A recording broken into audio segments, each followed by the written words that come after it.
So think about this for a second. Half the ships required to transport the fertilizer needed to grow, like your breakfast, are currently trapped Right. in a geopolitical choke point half a world away. It's one of those realities of the modern globalized economy that just completely shatters the illusion of local independence. Oh, I absolutely. mean, you stand in the aisle of your grocery store, you're staring at a carton of eggs, and you're frustrated that the price has inexplicably doubled, Oh, right? yeah, and you assume it's, domestic inflation or maybe corporate greed. Exactly. But the underlying mechanics are, well, they're far more terrifying. That price spike is intimately, inextricably bound to a naval standoff thousands of miles away. In a system that essentially has absolutely zero shock absorbers left. Right. It just shatters the neat little categories we rely on to make sense of the news. We habitually separate geopolitics from economics. Right. Like they're two different things. And then we separate both of those from the domestic food supply. But there are no distinct categories. I mean, there is only a single hyper-strung, massively complex web. So when a major thread snaps in the Persian Gulf, The vibration doesn't just register on a stock ticker in New York. It travels instantly to your dinner table. It alters the literal caloric reality of your daily life. and tracking the frequency of that vibration is exactly what we're doing today. Welcome to the Deep Dive. Thanks for having me. We've got a really massive one today. We are analyzing a sprawling, deeply complex, and entirely sobering framework laid out by market analyst and former hedge fund manager Alex Krainer. Yeah, this was during his recent, very extensive discussion with Glenn Deason. Right. So our mission today is to map out Krainer's interconnected forecast.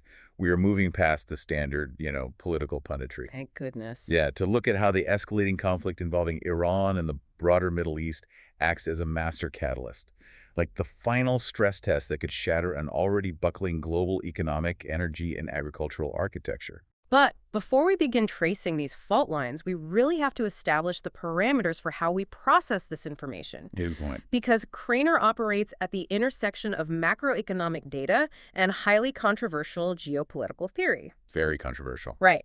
He makes stark, uncompromising claims about the structural intent of the financial elite, the fundamental safety of our medical and agricultural regulatory bodies, and, well, the deliberate erosion of the working class.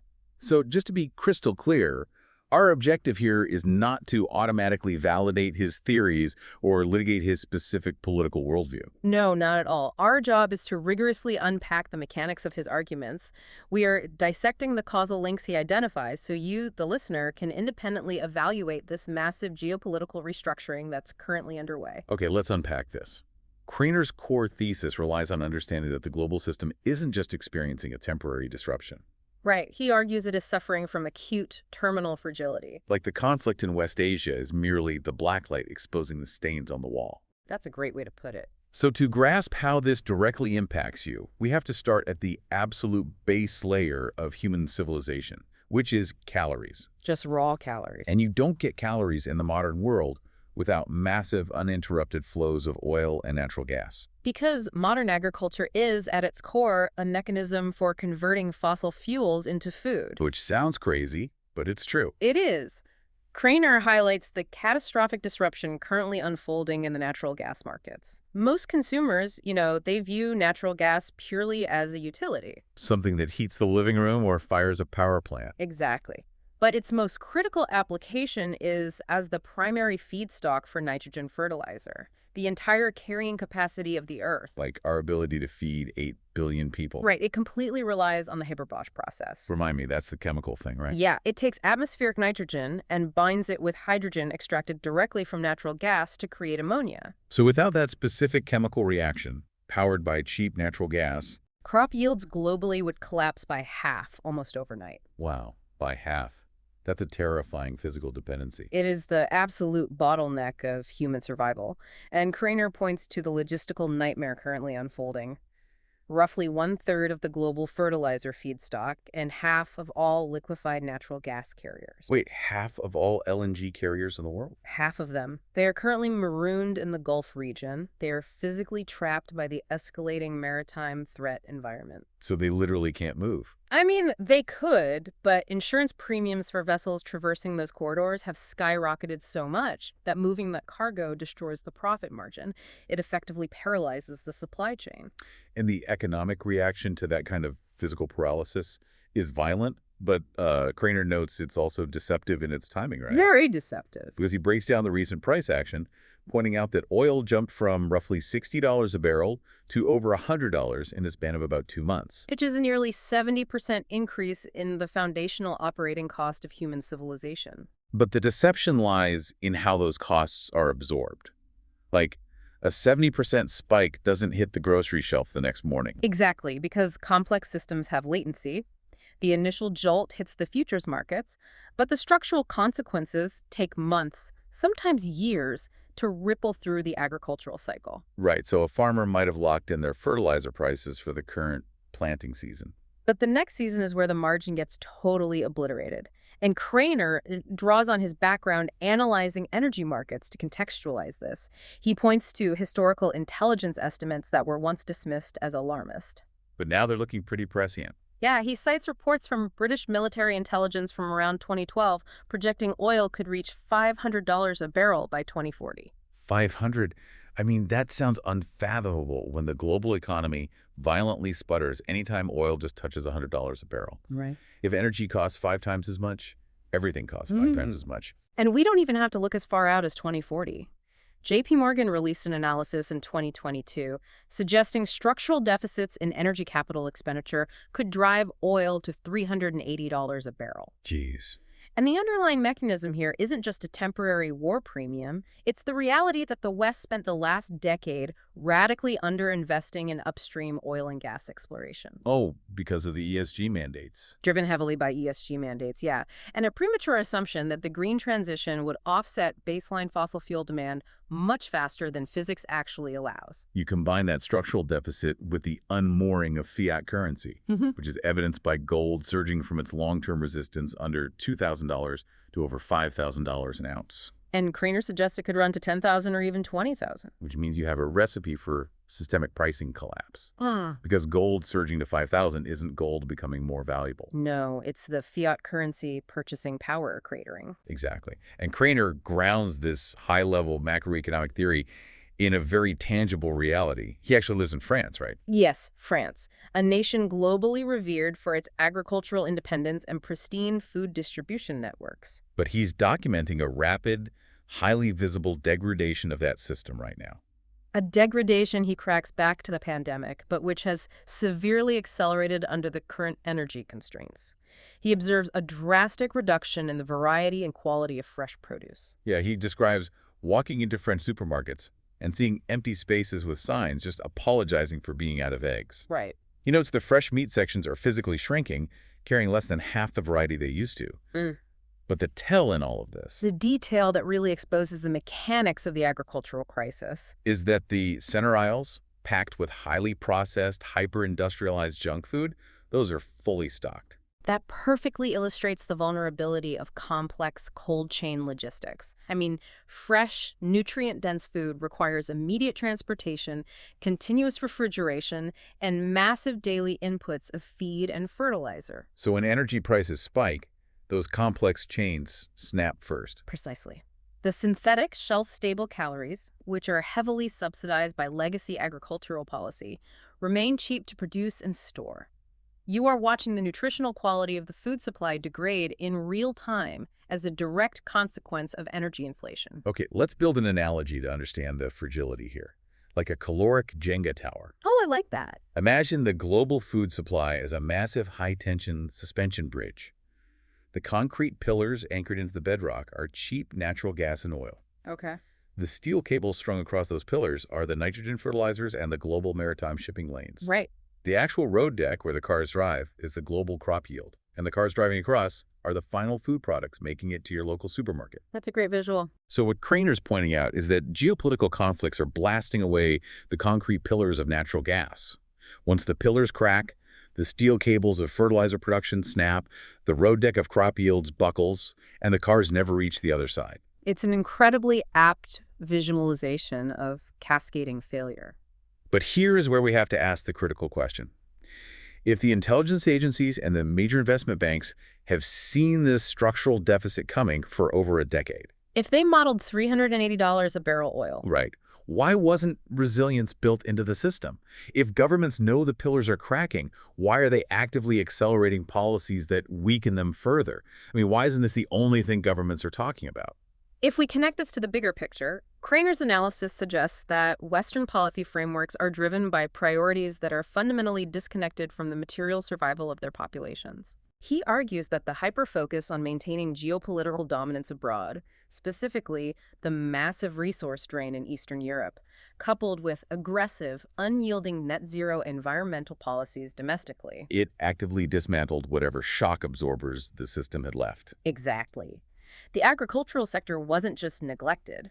Craner argues it was proactively degraded by bureaucratic overreach, leaving zero buffer for the inevitable energy shock we are currently experiencing. So the buffer is gone. Complete's gone. But to understand why rebuilding that buffer is so incredibly difficult, we have to examine the structural legacy of neoliberal economics. Right. For the last 40 years, the guiding philosophy of the global economy was absolute, frictionless efficiency. The mandate was to eliminate redundancies, strip out storage costs, and outsource every physical process to the absolute cheapest labor market on Earth. The premise was that the world had reached the end of history. Markets would always remain open, the maritime corridors would always be secure under the umbrella of the U.S. Navy, and geopolitical rivals would happily sell us whatever we needed because it was economically rational to do so. So under that paradigm, national strategic autonomy. Which is the ability of a country to produce its own food, medicine, and defense components. Right. That was viewed as an inefficient, outdated concept. And Craner tracks the catastrophic results of this philosophy directly into the agricultural sector, focusing on the systemic annihilation of the independent family farm. Because for decades, the policy incentives pushed toward massive consolidation, rewarding the creation of monolithic agricultural conglomerates. Right. Now, on a spreadsheet, a mega farm looks incredibly efficient. Right. But why does Craner view them as a massive systemic vulnerability? Because efficiency is the enemy of resilience. Megafarms operate on economies of scale that require massive, continuous inputs of cheap energy, synthetic fertilizers, and hyper-specialized machinery. And a lot of debt, right? Huge amounts. They are heavily leveraged with variable rate debt. In a frictionless environment, they dominate. But the moment the price of their foundational input spikes, like when natural gas prices quadruple or interest rates jump, Their entire business model collapses. they don't just scale back, they face total bankruptcy. And when a massive corporate conglomerate liquidates, a terrifying percentage of the domestic food supply simply vanishes from the ledger. Exactly. In a decentralized system, independent family farms act as a localized safety net. They might not produce corn as cheaply per bushel as a mega farm, but their smaller scale, diversified crop models, and lower debt burdens allow them to weather macroeconomic shocks without totally halting production. But as Craner notes, the bureaucratic machinery has spent decades squeezing smallholder farmers out of existence through onerous regulations and consolidated supply chains. And you cannot instantly regenerate that decentralized knowledge base. Farming is a generational skill. Once you force those families off the land, the capability is lost. We basically traded local resilience for cheap prices at the big box store, and now we are waking up to find we have neither. Yeah. This hyper-optimized zero redundancy model, the just-in-time supply chain, dictated that paying for warehouses to store extra parts was a waste of capital. Right. Let the parts arrive on the loading dock 10 minutes before they go on the assembly line. It's brilliant right up until a missile hits a cargo ship in the Red Sea, and suddenly the entire automotive industry in Europe shuts down. It's crazy. But Craner pushes this vulnerability far past commercial logistics. He applies it to the sheer terror of medical and military outsourcing.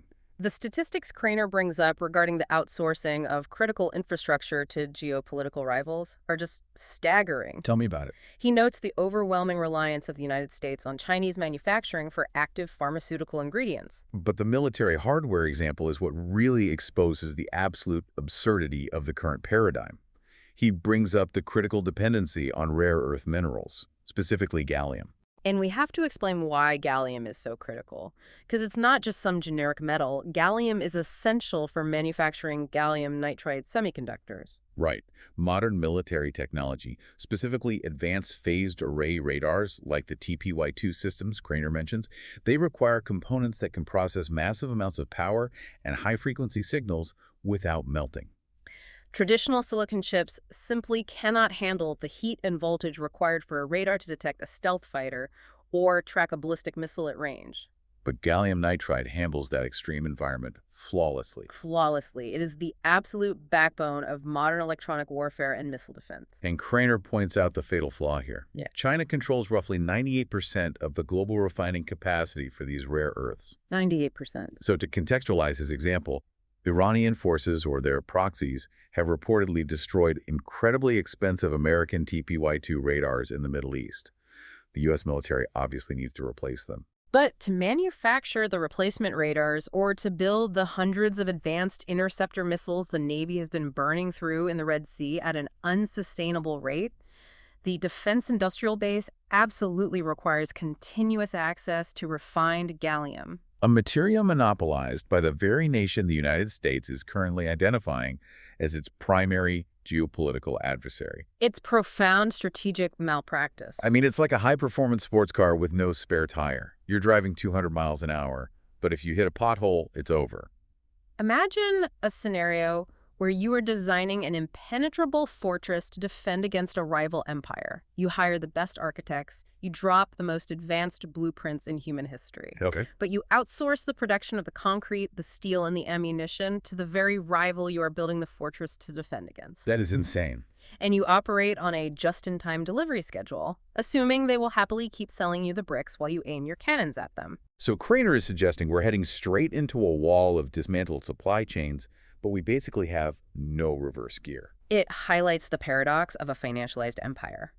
The U.S. defense contractors optimized for shareholder returns by offshoring the dirty, energy-intensive refining processes to Asia, completely ignoring the geopolitical vulnerability it created. Wow. Craner compares our current societal fragility to the generations that fought World War II. Those populations endured horrific hardships, but their nations still possessed domestic manufacturing bases, localized agricultural networks, and an inherent societal resilience. They actually had the physical capacity to absorb a shock and pivot to a war economy. Exactly. Today, that physical capacity has been financialized and sold off. The entire system, from the national defense grid down to the individual citizen's bank account, is running on absolute zero margin for error. We are living civilizationally paycheck to paycheck. Right. If a massive conflict severs the global supply chains, there is no domestic industrial base waiting to be spun up. There is no reverse gear. Which brings us to the darkest and, frankly, most controversial element of Craner's analysis. If the vulnerability is this glaring and the systemic failure to protect the populace is this profound, one has to ask, is this merely catastrophic incompetence, or is there a structural, adversarial intent behind it? And Craner forcefully argues the latter. He presents a framework where the repeated, cascading failures of the state are not accidents of complex systems, but the result of a deliberate structural disconnect between an insulated ruling class and the citizens they ostensibly govern. So we're just impartially reporting his view here, but he begins by identifying the financial architecture itself as a hostile mechanism. He does. He argues that the modern system of fiat currency and fractional reserve banking, what he terms fraudulent money and usury, functions as a perpetual wealth extraction engine. He says it is not designed to facilitate equitable commerce. It is designed to concentrate capital upwards. We really need to explain the mechanics of that extraction. It's not just that bankers are greedy. Right, it's systemic. The mechanism Craner points to involves how money is created and how inflation acts as a hidden tax.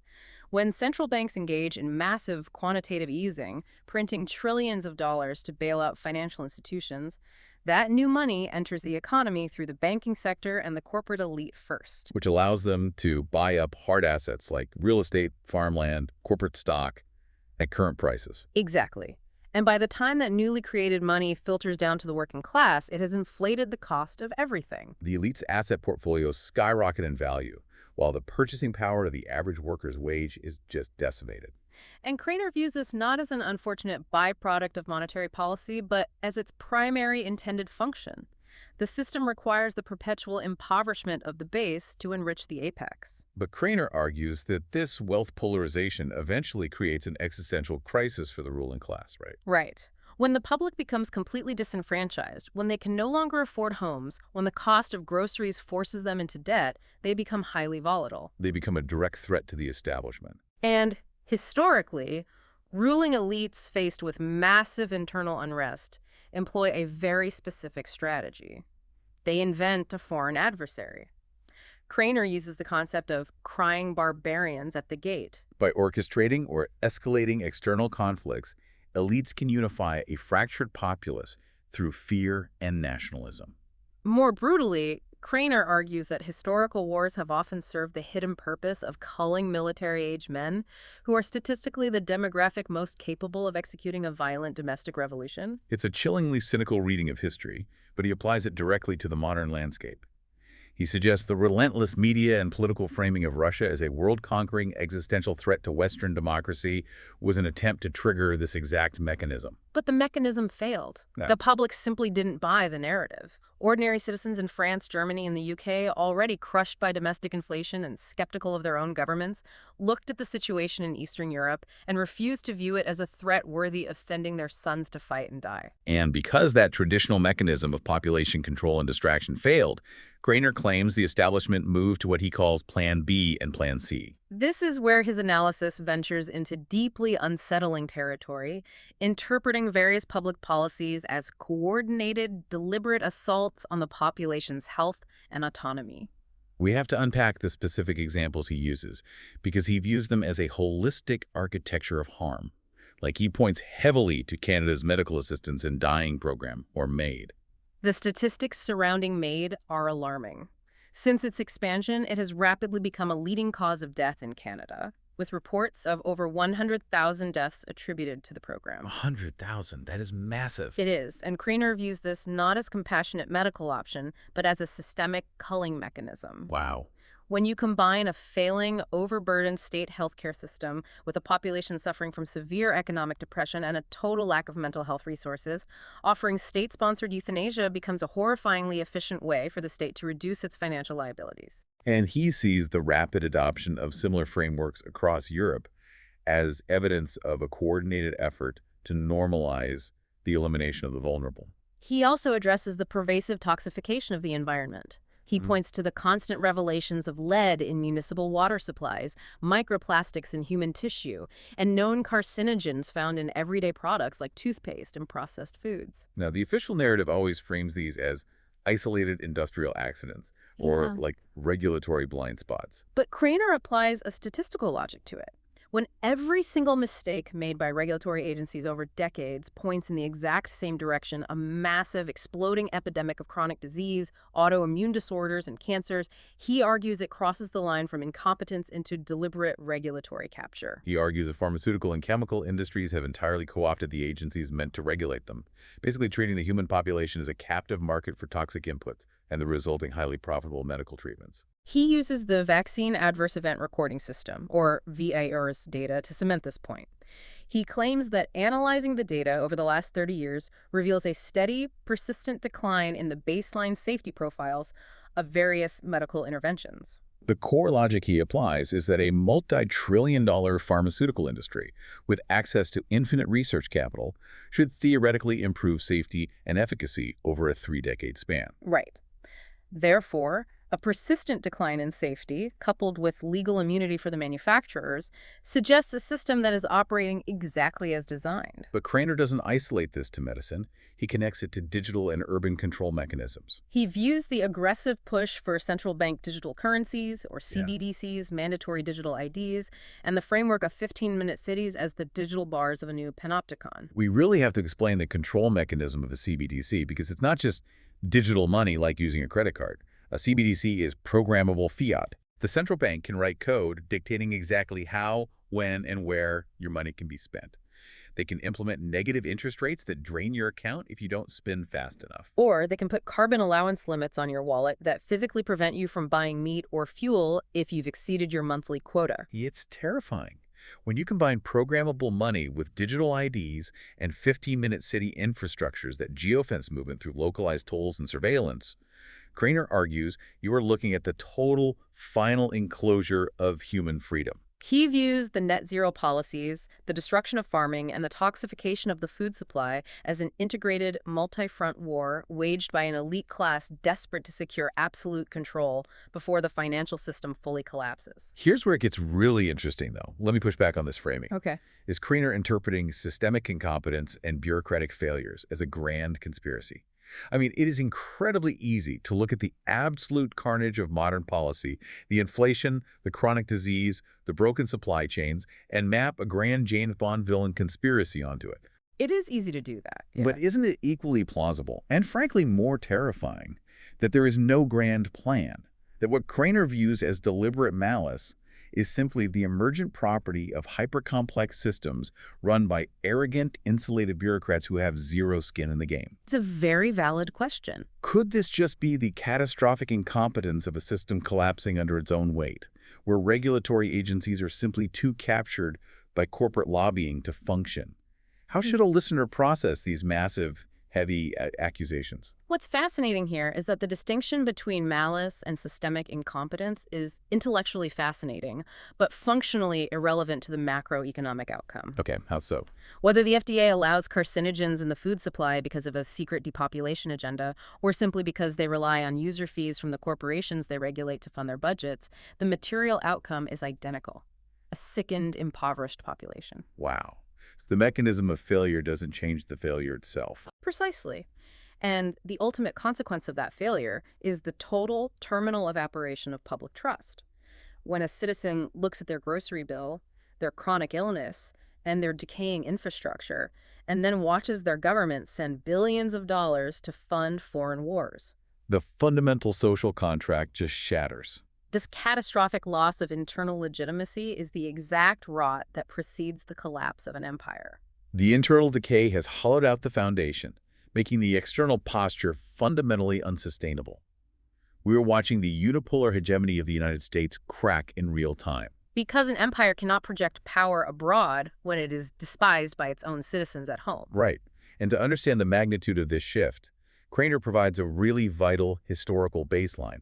In the decades immediately following World War II, the United States enjoyed a level of absolute, unchallenged dominance never before seen in human history. Under the Bretton Woods system, the U.S. dollar was the undisputed global reserve currency, backed by the sheer industrial might of a nation that emerged from the war with its manufacturing base entirely intact, while the rest of the world was in ruins. The U.S. was the factory of the world, the primary creditor, and the absolute sovereign of the maritime corridors. Which allowed the U.S. to champion what political scientists call a liberal hegemony.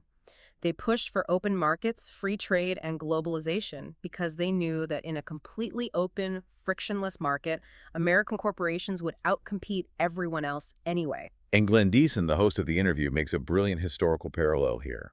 He notes that the Americans used to deride the 19th century British Empire as a free trade empire. Right. The British relentlessly forced open global markets because their industrial revolution gave them such a massive technological advantage that free trade simply meant British economic domination. And the U.S. adopted that exact same playbook in the 20th century. But the mechanics of that dominance have completely inverted now. The U.S. is no longer the factory of the world. It has aggressively deindustrialized, transforming into the largest debtor nation in human history. And the fatal blow to the unipolar order is that the U.S. can no longer outcompete the rising multipolar powers, specifically China and the BRICS nations, on a technological or manufacturing basis. The technological leap is what fundamentally changes the calculus, isn't it? When we discuss the global energy war, the legacy framing is entirely focused on securing Middle Eastern crude oil. But Craner insists the paradigm has shifted. China has seized the commanding heights of the advanced technologies that will power the 21st century. Let's look at the mechanics of the battery revolution he brings up. Because we aren't talking about like marginal improvements in lithium-ion phone batteries. No, not at all. Craner points to breakthroughs in Chinese battery chemistry, specifically advanced lithium iron phosphate, or LFP, and solid-state designs that are yielding incredible capabilities. Like a 5 to 10 minute charge time, allowing a vehicle to travel 3,000 kilometers. Wait, A 5-minute charge for 3,000 kilometers? That's insane. It is. And if you commercialize a battery with those metrics, you completely negate the primary geopolitical leverage of the internal combustion engine. You revolutionize not just passenger vehicles, but heavy logistics, maritime shipping, and grid-scale storage. And it's not just batteries. Craner points out the stark reality of baseload power generation. While the U.S. possesses legacy nuclear expertise, its regulatory environment, heavily dictated by the Nuclear Regulatory Commission, has made building a new plant nearly impossible and financially ruinous. The bureaucracy has paralyzed the physics. Exactly.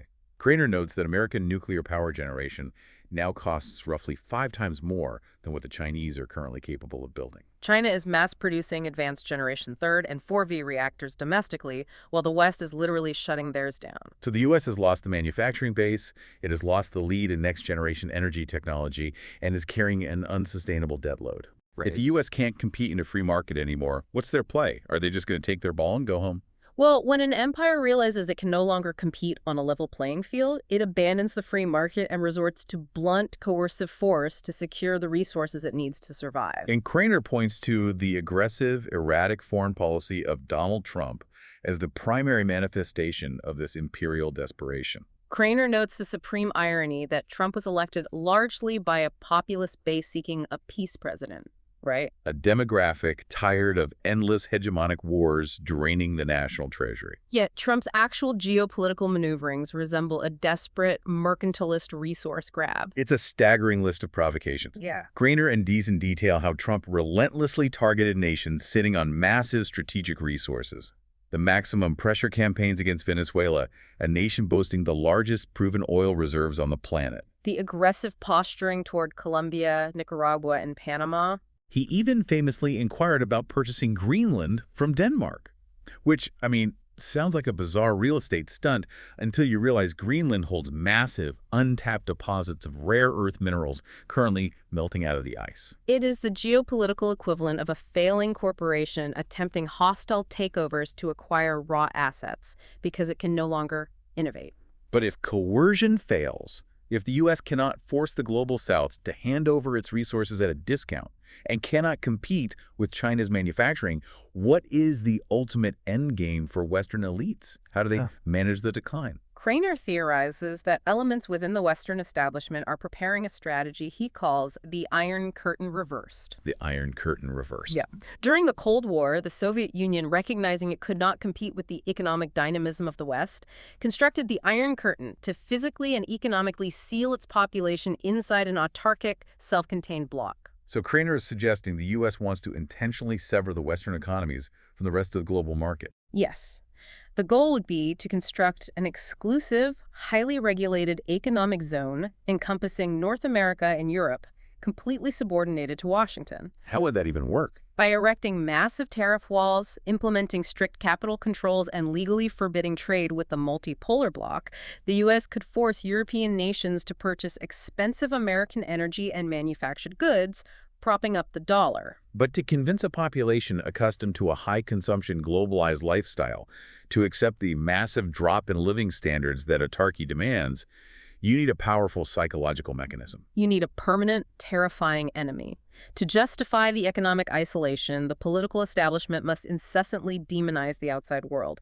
They must convince the public that trading with China or purchasing cheap Russian gas isn't just bad economics, it is a moral failing, a national security threat of apocalyptic proportions. But the laws of physics and economics usually break through propaganda eventually. Craner doesn't believe this isolationist strategy can survive long-term, does he? No, he views it as a fundamentally doomed project. The Soviet Union managed to sustain its autarkic bloc for several decades through brutal internal suppression, but a Western attempt would face immediate structural headwinds. You cannot force an energy-poor, highly financialized Europe to permanently divorce itself from the cheap, abundant resources of Eurasia without triggering total industrial collapse. And the cracks in the alliance are already visible. The interview highlights that European leaders, facing the absolute decimation of their industrial bases due to the loss of cheap Russian pipeline gas, are beginning to break rank. Deason notes that the Belgian Prime Minister publicly suggested Europe must eventually normalize relations with Russia. 2 years ago, that statement would have been absolute political suicide. Today, it's a desperate acknowledgement of economic reality. The sheer pain of deindustrialization is forcing Europe to reconsider the cost of its subordination to U.S. geopolitical aims. And that tension is the perfect segue into the most volatile flashpoint on the board. Right. The West is declining economically, losing the technology race, and trying to lock down its allies behind a reverse Iron Curtain. How does the hot war currently raging in the Middle East act as the final, fatal catalyst for this massive geopolitical restructuring?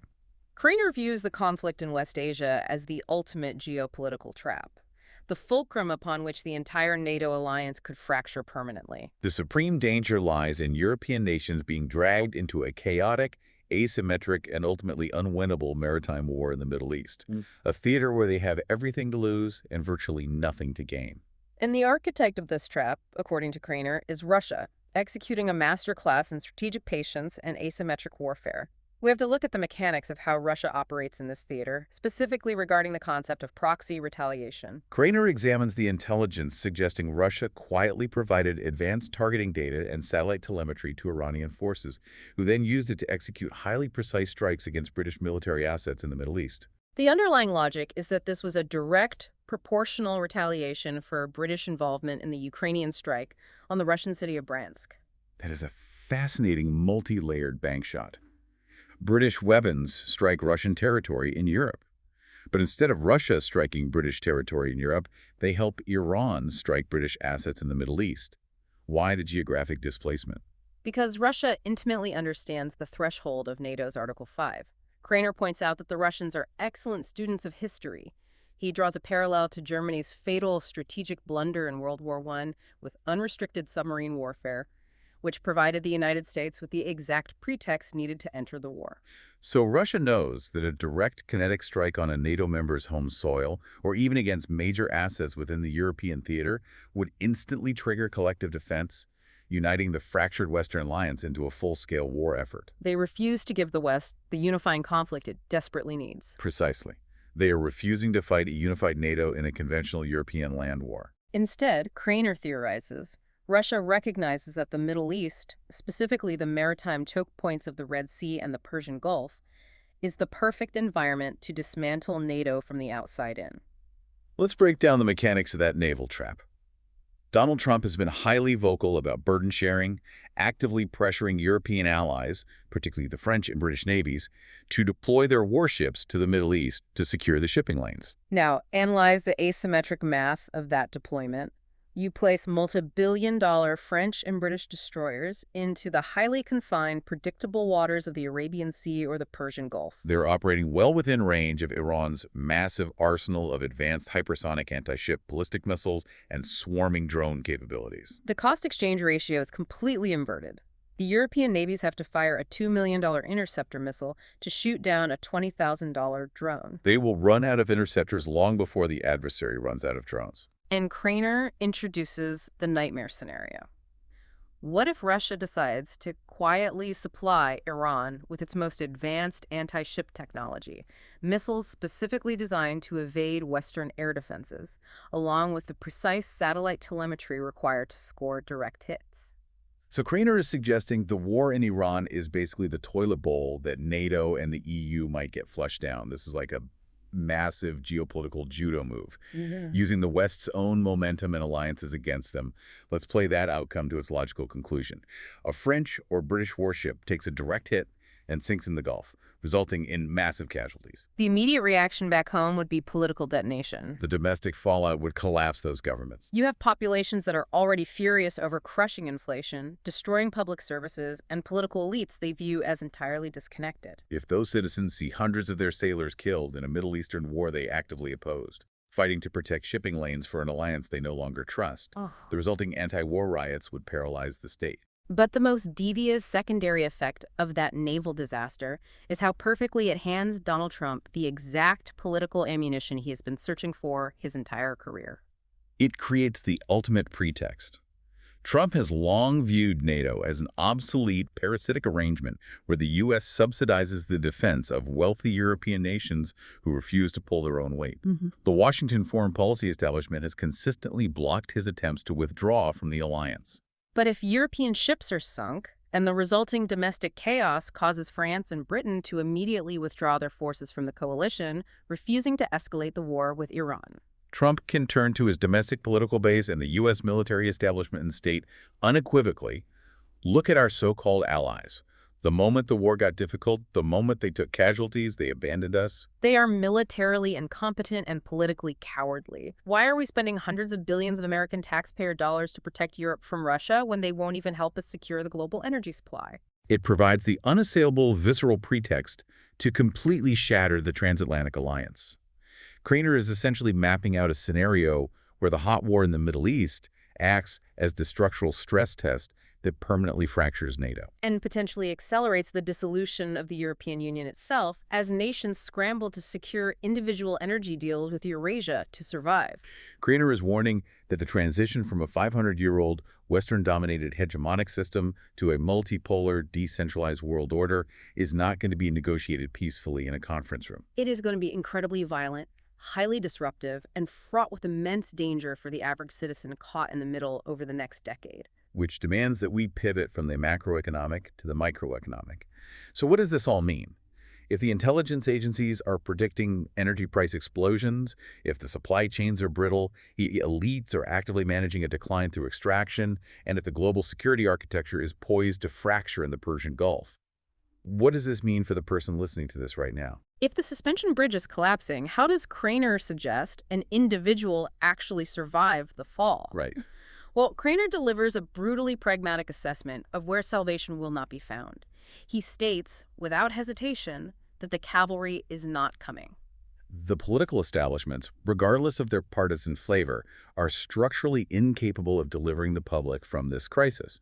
The bureaucratic inertia is too massive, and the incentives for wealth extraction are too deeply entrenched. He makes a point to dispel the illusion that we can simply vote our way out of this. Right. He argues that the democratic mechanism has been entirely co-opted. You can swap out the personnel, but the underlying machinery of state power remains unchanged. He specifically points to the phenomenon of populist leaders, he uses Donald Trump as the primary example, who are elected on mandates to radically dismantle the system and end foreign wars, but who ultimately find themselves absorbed by the bureaucracy, continuing the exact same aggressive, hegemonic foreign policies they campaigned against. So if the ballot box is compromised and the top-down governmental structures are paralyzed, what is the survival mechanism? Craner advocates for radical grassroots self-reliance and the immediate construction of parallel systems. He argues that when centralized, top-down systems inevitably fail to provide the necessities of life, human beings instantly revert to localized bottom-up organization. Because the biological imperative to eat, find shelter, and protect your family completely supersedes any legislative decree. Exactly. And because of that unyielding human urgency, Craner predicts the explosive growth and absolute necessity of black and gray markets operating outside the sanctioned economic system. Let's connect this back to the control mechanisms we discussed earlier, specifically the central bank digital currencies. If the state rolls out programmable money to track every transaction and enforce carbon limits, how do gray markets bypass that? Craner views the CBDC rollout as a technological overreach that will spectacularly fail upon contact with human desperation. A digital ledger that dictates you cannot buy meat because you hit your carbon quota is meaningless if a farmer is willing to trade you a side of beef for physical silver, or for your labor fixing his tractor, or for a decentralized cryptocurrency that the state cannot freeze. People will rapidly construct barter networks, localized credit clearing systems, and asset-backed trading loops simply to survive. And the moment a critical mass of the population shifts their economic activity into those untaxable, unregulated gray markets, the political establishment effectively loses its control over the society.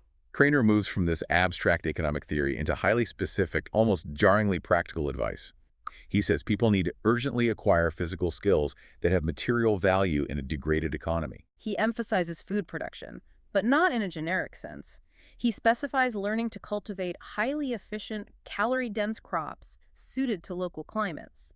He mentions potatoes, leeks, and tomatoes, crops that can provide baseline sustenance when the complex agricultural supply chains we discussed in the first segment fail. He stresses the absolute necessity of building deep pantries of non-perishable goods, essentially creating your own household buffer against the inevitable logistics shocks. But the most vital component of his survival strategy isn't isolationist prepping, it is community networking.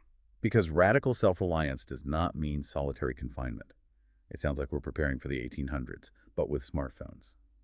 Craner poses a deeply challenging question to the listener. Do you actually know the physical capabilities of your immediate community? Do you know who in your neighborhood can diagnose and repair a mechanical engine without relying on a dealership's computer diagnostics? Do you know who possesses the carpentry skills to patch a roof or frame a shelter? And crucially, do you know who possesses genuine medical knowledge?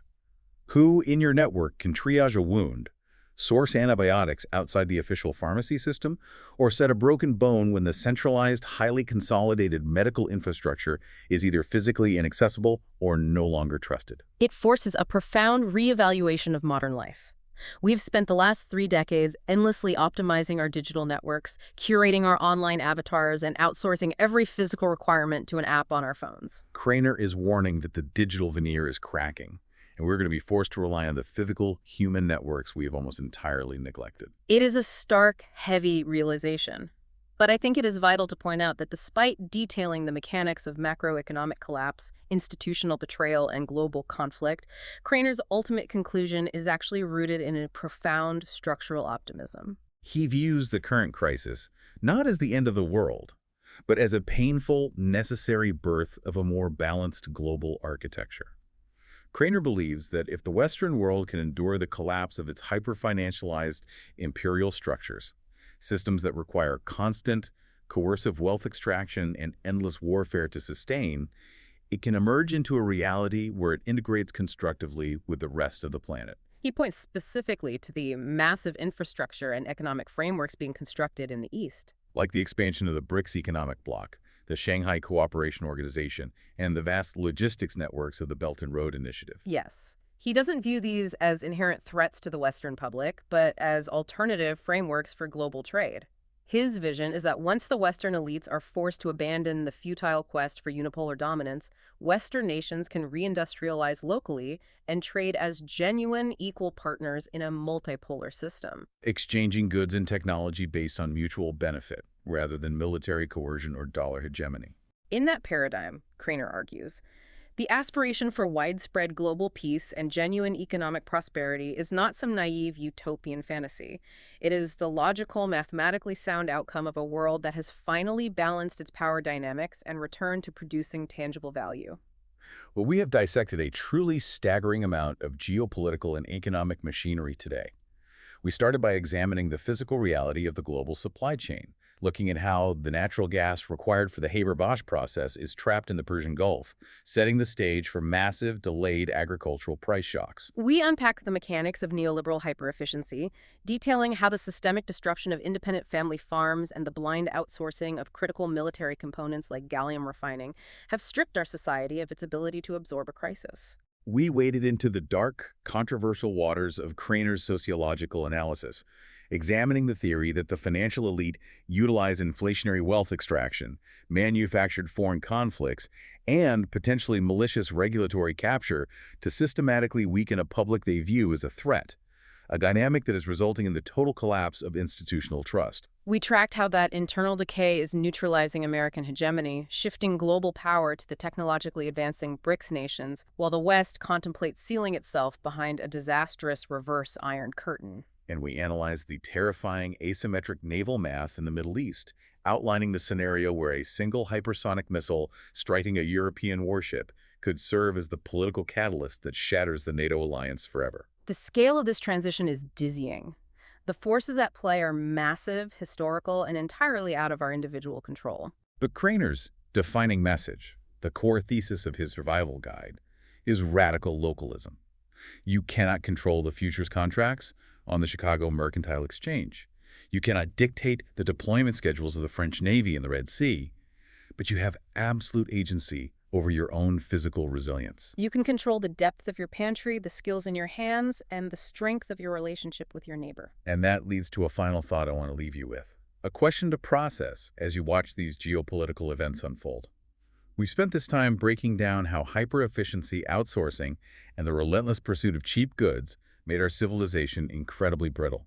We surrendered our food production to mega farms, our medicine to foreign factories, and our security to massive, unaccountable bureaucracies. But apply that exact same diagnostic lens to your own mind. In an era of algorithmic news feeds, artificial intelligence, and centralized consensus, what vital critical thinking skills, what raw analytical capabilities have you unknowingly outsourced to a digital system that might not be there to catch you when the narrative breaks? The concrete pillars of the suspension bridge are cracking, and it is entirely up to you to figure out how to navigate the fall.